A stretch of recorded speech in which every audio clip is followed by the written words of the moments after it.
Họ chỉ nói đúng một cái từ quan trọng này thôi. Nếu mà giải mã được cái từ này thì đảm bảo 100% là anh chị các bạn sẽ học được tiếng Anh, sẽ đạt được những mục tiêu mình mong muốn. Mình chưa thấy một ai mà học nhóm tiếng Anh khoe là sau khi học nhóm này thì mình thành công và mình có thể dùng nói tự tin được tiếng Anh cả. Bởi vì là cách chúng ta đang áp dụng cái việc học nhóm ấy nó sai hết rồi. Mình nhớ là trong rất nhiều video mình khuyến khích cái việc lập nhóm học tiếng Anh với nhau để có thể luyện nói, luyện chat tiếng Anh, để luyện suy nghĩ bằng tiếng Anh tốt hơn. Nhưng hầu như chúng ta đang nghĩ đến cái việc là lấy kết quả cực kỳ nhanh bằng cách đó là luyện tập nhóm. Nhưng mà mình lại không thật sự hiểu cái gốc rễ, những cái gì ban đầu, những cái nền móng đầu tiên quan trọng nhất mình cần là cái gì trước khi mình luyện tập và mình học nhóm. Chính vì vậy mà video ngày hôm nay sẽ giải thích cách cụ thể nhất về việc học nhóm tiếng Anh như thế nào cho hiệu quả, để cho ai cũng sau một thời gian đạt được những kết quả mà mình mong muốn và đều có thể sử dụng tiếng Anh trong công việc, trong cuộc sống, trong việc học tập, trong bất kỳ cái tình huống nào mà mình mong muốn. Và chúng ta sẽ bắt đầu sau phần intro.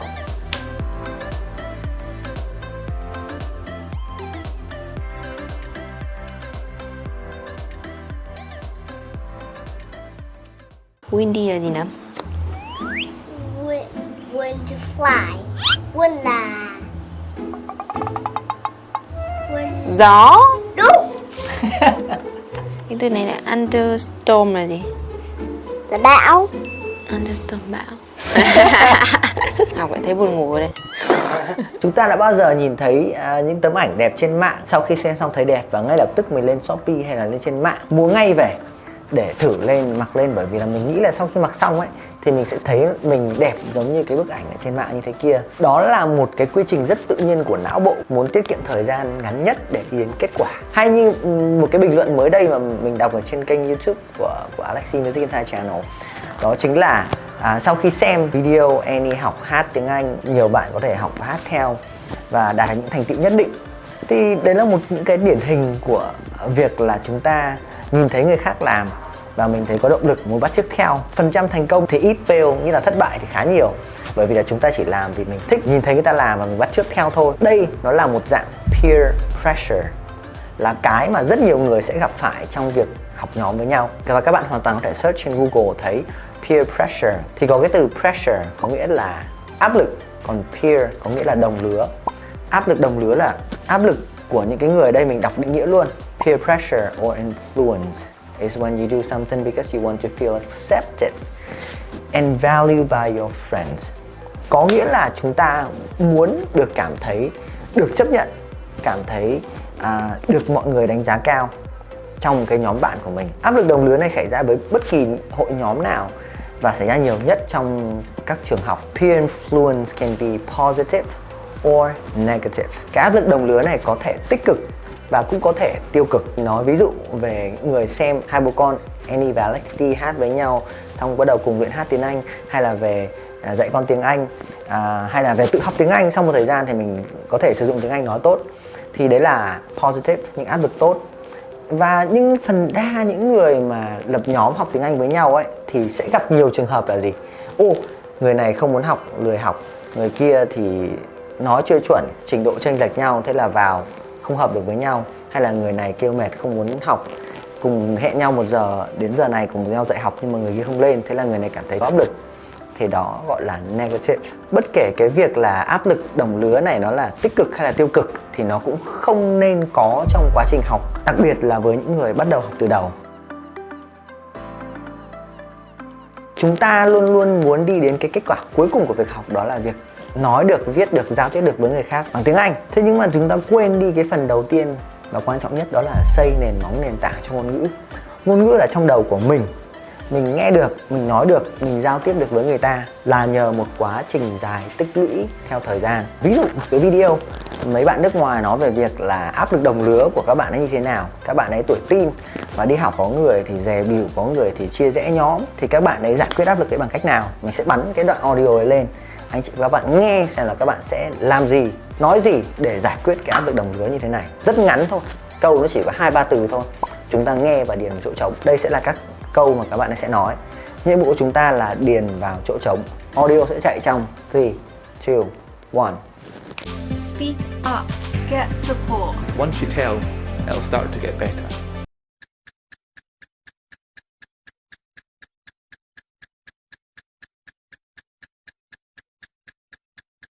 Bây giờ mình sẽ nghe chậm hơn một chút để nghe xem đáp án là gì nhé. Nếu mà ai nghe được thì điền xuống phần dưới của video này xem. Speak up. Get support. Once you tell, it'll start to get better.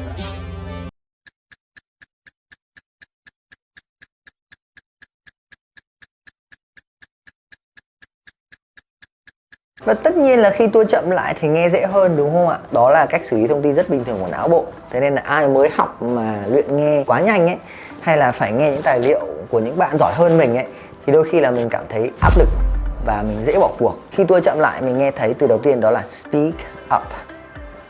Đó là nếu mà bị áp lực đồng lứa thì hãy nói ra, hãy thể hiện ra bên ngoài. Mình hãy chia sẻ với những người khác. Vậy thì bình thường với cái từ như thế này thì mình hãy nói là từ speak, tiếng Việt mà. Tiếng Việt là âm y ngắn.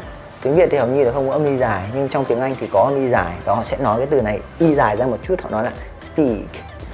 Miệng mép căng sang hai bên. Làm cách nào chúng ta nhận biết được những từ như thế? Chỉ bằng cách đó là nghe nhiều và đọc những cái từ mà mình được nghe, tìm nghĩa, giải thích, hiểu và luyện nghe đi nghe lại cho tới khi nào mà không cần nhìn lời thoại nữa mà mình nghe mình bắt được từ đấy, thì lần sau mình gặp lại mình sẽ nghe tốt hơn. Luyện nghe là cái căn bản đầu tiên xây nền móng cho quá trình học của chúng ta, chứ không phải là việc luyện nhóm, ngồi luyện nói với nhau hay chat với nhau.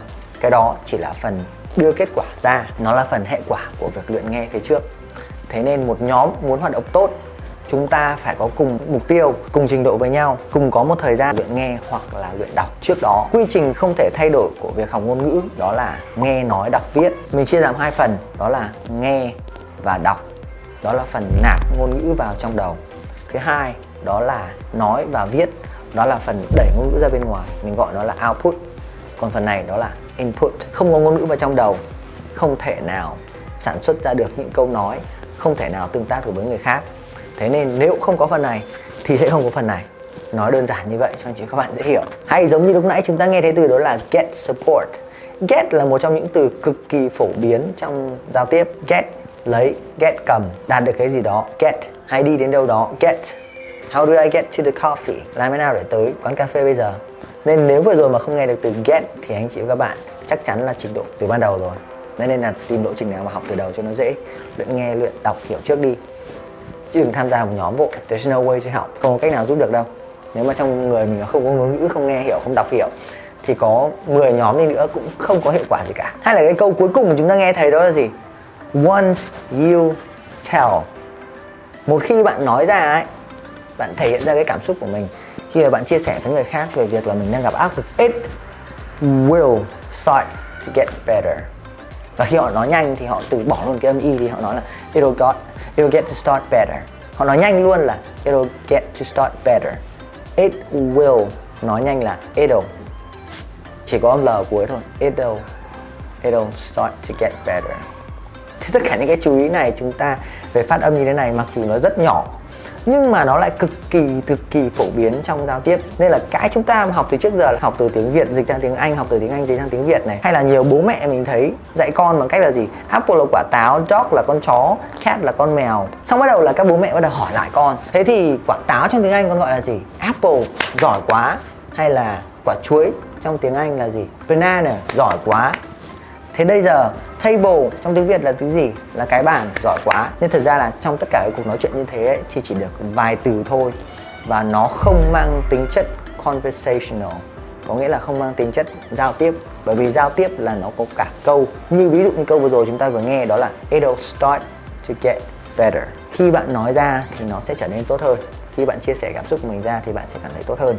Thế nên là nếu mà ai gặp khó khăn trong quá trình học thì đừng ngại ngần mà chia sẻ với người khác. Chúng ta sẽ tìm được cách tốt hơn. Bắt đầu từ những cái basic cơ bản, luyện nghe và luyện đọc những tài liệu cực kỳ ngắn, cực kỳ dễ, phù hợp với trình độ của mình trước khi chúng ta luyện tập trong nhóm với nhau. Để nói, để sử dụng được một ngôn ngữ mới, ví dụ như tiếng Anh, cái chúng ta cần không phải là một nhóm những người cùng học với mình. Cái chúng ta cần chính là một thứ gì đó mà mình đã nói trong video ngày hôm trước. Nhưng hôm nay mình cho anh chị các bạn nghe thử xem cái thứ này là thứ gì. Họ chỉ nói đúng một cái từ quan trọng này thôi. Nếu mà giải mã được cái từ này thì đảm bảo 100% là anh chị các bạn sẽ học được tiếng Anh, sẽ đạt được những mục tiêu mình mong muốn, sẽ học nhóm được hiệu quả. Ok, từ đấy sẽ bắn trong vòng 3, 2, 1. You define your goals, you map out the journey.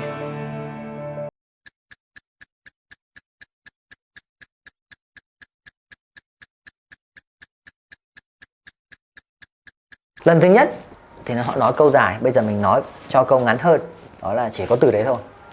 3, 2, 1. You define your goals, you map out the journey.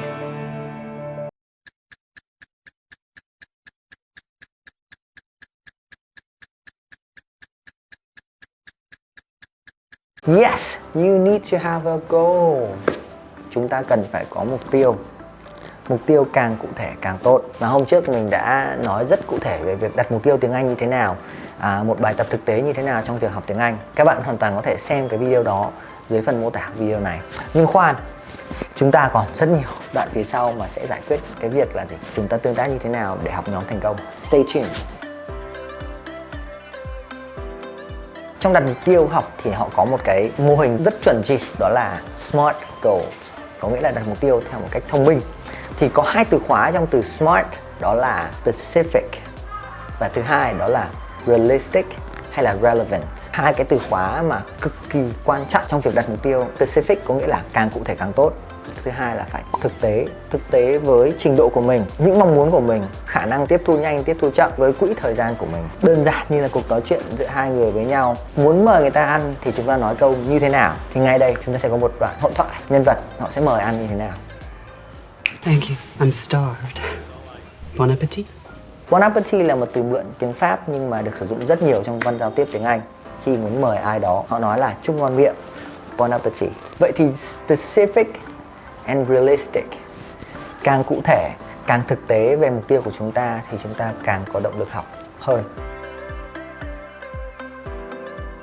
Còn nếu với những người mà không có mục tiêu cụ thể hay là không biết là mình cũng chẳng biết là học tiếng Anh sau này để dùng làm cái gì, nói chung chung là thấy nó cần, thì nên dành thêm thời gian để nói chuyện với những successful models, có nghĩa là với những người đã thành công với việc học ngôn ngữ rồi nhé, chứ không phải là với những người đang học cùng mình. Nói chuyện với những người đó thì chỉ mang tính chất tương tác và giao tiếp trong bài học thôi. Câu chuyện là gì? Một anh 40 tuổi thất bại bởi vì là không thể nào thương thảo giá, không thể nào nói chuyện với người nước ngoài bằng tiếng Anh. Thế thì sau khi giải mã được cái việc học ngôn ngữ như thế này, cần học những cái gì, tương tác giao tiếp như thế nào, thì anh thành công và anh xây dựng được một cái business model, một cái hình mẫu kinh doanh mà đạt doanh số khoảng 100 đến 200 triệu một tháng. Thì đấy là một trong những người mà chúng ta nên gặp để tương tác, để nói chuyện với họ xem là cái quá trình học như thế nào, đặt mục tiêu như thế nào. Hay là với một bác 60 tuổi mình kể chuyện trong video trước, đó là thi từ tiến sĩ đến phó giáo sư, đặt mục tiêu cụ thể là tôi muốn thuyết trình bài tiếng Anh như thế này trong thời gian bao nhiêu lâu. Thế là đặt mục tiêu rất rõ ràng thì sẽ có người giúp. Hay là bạn anh họ của Annie 6 tuổi muốn ở cùng, muốn nói tiếng Anh một cách rất tự nhiên. Ok, thế là mình set up một năm buổi tối nào cũng sang nhà mình và tương tác nói chuyện với bạn ấy cùng những bạn nhỏ khác, cùng với Brian và cùng với Annie trong gia đình. Thì sau một năm bây giờ nói chuyện, tương tác, giao tiếp 100% bằng tiếng Anh. Chính vì vậy, với những ai mà không có mục tiêu hay là không biết mục tiêu của mình cụ thể thì nó như thế nào, thì chúng ta nên nói chuyện với những người đã thành công với việc học ngôn ngữ rồi, càng nhiều càng tốt. Chúng ta sẽ có động lực, chúng ta sẽ xác định rõ được mục tiêu của mình. Từ đó chúng ta sẽ xác định rõ được việc là mình cần học cái gì, trong vòng bao nhiêu lâu, học như thế nào, cần nghe cái gì, cần đọc cái gì. Vẫn đi vào cụ thể, đó là gì? Xây nền tảng ngôn ngữ ở bên này. Sau khi mình có cái này rồi thì mình mới sang phần bên này output, đó là speaking and writing. Cái mà mình hay nói trong việc lập nhóm đó là gì? Chatting, nghĩa là luyện chat với nhau bằng tiếng Anh. Bởi vì ngôn ngữ trong đầu của chúng ta đã có rồi, một luyện nghe một thời gian, luyện đọc một thời gian rất nhiều, rất ok. Mình cảm thấy bức bối trong người, mình muốn đẩy ngôn ngữ ra bên ngoài. Thì bây giờ mở miệng ra nói ngay, xấu hổ bởi vì mình phát âm sai, mình có thể chat trước. Cái đó là cái nền tảng, cái căn bản nhất. Nên chat theo chủ đề. Những người cùng trình độ, có thể là cùng sở thích, thì khi chat với người kia thì mình cảm thấy tự tin hơn. Đôi khi là người ta sai, mình cũng sai, thì việc gì mà phải xấu hổ. Sau một thời gian chat rồi, quen rồi, não tư duy quen rồi, thì lúc đấy bắt đầu mình nói thì sẽ đỡ xấu hổ hơn, xây dần sự tự tin cho chính mình. Hôm trước mình nói về việc đặt mục tiêu trong việc học thì mình quên một cái ý rất quan trọng, đó là long term goals and short term goals. Có nghĩa là mục tiêu trong thời hạn dài và mục tiêu trong thời hạn ngắn. Thì cái việc mà chúng ta xác định là việc học ngôn ngữ để dùng như thế nào, trong tình huống như thế nào, xem là cụ thể là chúng ta muốn học những cái gì, thì đó là long term goals. Lúc nãy mình có gợi ý là chúng ta nên nói chuyện với những người mà trình độ tiếng Anh tốt rồi, giỏi rồi, để xây dựng được cái long term goals. Short term goals có nghĩa là những mục tiêu ngắn hạn. Thì lại quay trở về cái câu chuyện đó là gì? Có càng nhiều kiến thức vào trong đầu càng tốt. Thay vì việc chúng ta khoe về việc là hôm nay mình học được 5 từ mới hay là 10 từ mới, hay là mình học được 1 tháng học tiếng Anh rồi, thì nó không cụ thể một chút nào cả. Thay vì như thế thì mục tiêu ngắn hạn của chúng ta nên là chúng ta nghe hiểu được bao nhiêu phút, bao nhiêu từ trong cái số phút đấy, mình đọc hiểu được bao nhiêu thông tin, bao nhiêu từ trong một cái đoạn hội thoại hay là trong một cái bài báo. Đó là một cái mục tiêu mà dễ nhất, ngắn hạn nhất mà mỗi người có thể đạt được. Mình ví dụ như này cho anh chị các bạn dễ hiểu. Đó là mình biết đến chạy bộ từ cách đây khoảng 1-2 năm trước rồi. Rất nhiều người nổi tiếng mà mình theo dõi, gọi là successful model, những người thành công rồi. Mình thấy rất nhiều người trong cái group nhóm đấy thì lập team để chạy bộ với nhau. Thế nhưng mà nhiều người thì sẽ bị rơi rớt sau một thời gian, bởi vì là họ không có mục tiêu rõ ràng. Một cái thời gian mà mình thấy bị đau lưng, mà mình cảm thấy là sức khỏe của mình cần cải thiện hơn. Thế là mình bắt đầu mình chạy, và mình chạy dần dần. Bắt đầu là 1 km này, đi như đi bộ, chạy chậm lắm. Gọi là mình đặt mục tiêu chỉ là ra khỏi nhà thì mình thành công rồi. Xong bắt đầu tăng lên 2 km, 3 km, rồi đến 5 km chạy về. Có những ngày chạy nhanh về xong bắt đầu là nôn thốc nôn tháo. Cho nên tới bây giờ chạy được 8 km và đặt mục tiêu là trong vòng năm tới thì mình chạy được khoảng 15 km và duy trì cho tới khi nào về già thì nó cực kỳ tốt cho sức khỏe của mình. Tại sao là mình lại không làm? Và sau 1-2 tháng chạy thì mình bắt đầu là kéo theo 2 bạn nhỏ nhà mình, đó là Annie và Brian. Một bạn 2 tuổi, một bạn 5 tuổi đi chạy cùng. Bây giờ các bạn ấy có thể chạy được 2-3 km một lần, và một tuần chạy khoảng 2 buổi cùng với mình. Thì nói đây mình nhớ một câu rất hay của một trong những người thầy của mình, đó là Jim Rohn. If you change, everything will change for you. Nếu bạn thay đổi thì mọi thứ sẽ thay đổi cho bạn. If you get better, everything will get better for you. Nếu bạn tốt hơn thì mọi thứ cũng sẽ tốt hơn đối với chính mình. Thế nên là nếu mà cái việc học của chúng ta ấy, mà tự mình hiểu được bản chất của nó, tự mình xây dựng nền tảng cho mình, tự mình luyện nghe, luyện đọc, tăng input hàng ngày, thì bạn sẽ tự tốt lên thôi. Và khi bạn tốt lên thì bạn sẽ tìm được những người mà trình độ tương đương với mình. Lúc đó nói chuyện, chia sẻ, chat với nhau, video call, nói chuyện với nhau, luyện nói với nhau sẽ tốt hơn rất nhiều so với việc là chỉ có nhảy vào một nhóm rồi tìm người để tương tác với nhau. Rất khó khi chúng ta chưa có mục tiêu, chưa có động lực, chưa có nền tảng trước đó. Thì đó là những gì mình muốn chia sẻ với chúng ta về việc là học nhóm tiếng Anh như thế nào cho nó hiệu quả. Tất cả đều bắt nguồn từ chính chúng ta, từ bên trong đi ra. Việc đặt mục tiêu ngắn hạn và dài hạn như thế nào cho hợp lý.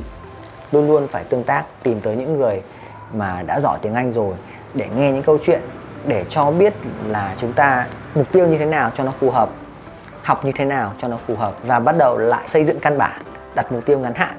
Học từ những cái dễ nhất, gia tăng dần lên theo thời gian. Nhiều bạn hỏi mình là gì? Cái bộ tài liệu 24 ngày là học trong 24 ngày à? Không, mình viết ra 24 ngày như thế, mình dịch lại cuốn sách có 24 unit như thế để cho chúng ta có một cái gì đó để đặt mục tiêu ngắn hạn. Có nghĩa là ngày hôm nay xong một unit này rồi, mình nghe hiểu, nhìn text hiểu này, xong rồi bỏ text đi, không cần nhìn lời thoại của bài này đấy nữa. Mình nghe được khoảng 1 phút, 2 phút, 3 phút, mỗi bài nó chỉ có vài phút thôi, và mình nghe hiểu hết được 100% nội dung của bài đó, thì là mình đã thành công với mục tiêu nhỏ như vậy rồi. Một ngày còn làm được thì tại sao không làm được 5 ngày, không làm được 10 ngày, không làm được 24 ngày. Và khi mà chúng ta học xong được cái lộ trình 24 ngày như thế rồi thì đảm bảo là chúng ta đã có một trình độ cực kỳ căn bản để có thể tương tác, giao tiếp, nói chuyện với những người khác rồi. Có người thì học nhanh, có người thì học chậm. Thế nên là không thể nào ép chúng ta là trong 24 ngày là học xong cái bộ này được. Hoàn toàn chúng ta có thể học một bài trong vòng 3-4 ngày, hay trong một tuần, trong vòng 2-3 tuần cũng thoải mái, cho tới khi nào chúng ta hiểu, master hoàn toàn được những gì mà chúng ta đã học. Luôn luôn gia tăng phần input, nghe, đọc. Sau khi chúng ta đã đủ rồi thì bắt đầu mới luyện sang đến phần đó là output, đẩy ra bên ngoài bằng cách chat với những người khác, tương tác với những người khác. Khi mà tự tin, đủ tự tin rồi, não chúng ta quen với việc sử dụng ngôn ngữ trong việc suy nghĩ rồi. Everything happens twice, mọi thứ xảy ra 2 lần. Khi chúng ta đã suy nghĩ, tư duy bằng ngôn ngữ tiếng Anh rồi thì khi nói ra nó sẽ rất là nhanh. Thì lúc đấy việc học nhóm nó mới hiệu quả. Thì đó là tất cả những gì mà mình muốn chia sẻ với anh chị và các bạn trong video ngày hôm nay. Thanks for watching and see ya.